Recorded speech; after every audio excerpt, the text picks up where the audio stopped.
अगं स्वप्ना, ये ये, तुझ्या आवडीची भाजी केलीये. अगं वाहिनी, हे काय करतेस? तू चिमटा का नाही वापरत? अगं नाही, जेव्हापासून मला कुष्ठरोग झालाय तेव्हापासून मला गार गरम काही कळतच नाही. दादा, वहिनीला आपल्या हातांकडे खूप लक्ष द्यायला हवे, नाहीतर हातावरची ही लाली पुढे जाऊन जखमा होईल. मी आत्ता आशाताईला बोलावून आणते, ती तुम्हाला सगळे काही चांगल्या प्रकारे समजावेल. गीताताई, मी तुम्हाला काही सोपे उपाय सांगेन, ज्याने तुम्ही सहजपणे घरीच आपल्या हातांची देखभाल करू शकता.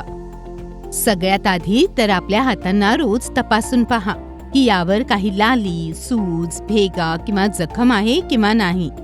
जर आहे तर स्वच्छ कापड किंवा पट्टीने झाकून ठेवा आणि हातांना आराम किंवा विश्रांती द्या. कडक झालेल्या त्वचेला मऊ मुलायम करण्यासाठी आपले हात साधारण 20 मिनिटांपर्यंत ताज्या पाण्यात भिजवा. मग टॉवेल, लुफा किंवा नारळाच्या शेंडीने कडक झालेली त्वचा खरवडून वेगळी करा. नंतर लगेच आपल्या ओलसर हातांवर तेल चोळा, म्हणजे त्वचा कोरडी पडणार नाही.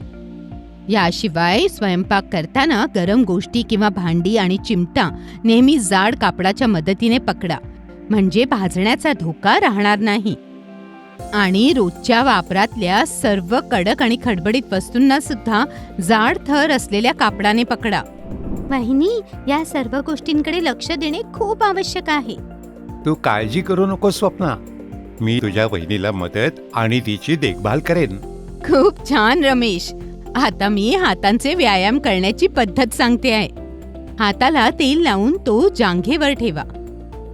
त्यावर आपला दुसरा हात ठेवून हळूहळू पुढे ढकला आणि वाकलेली बोटे होईल तेवढी सरळ करा.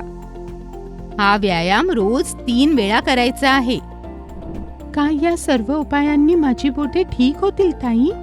गीता, तुम्ही काळजी करू नका. ही जी तुमच्या हाताची बोटे वाकडी आहेत ती ऑपरेशनने ठीक होऊ शकतात. खरंच ताई? ताई, तुमचे खूप खूप आभार. तुम्ही आम्हाला योग्य मार्ग दाखवलात. जो स्वतःची देखभाल करतो तो विकलांगतेपासून वाचतो.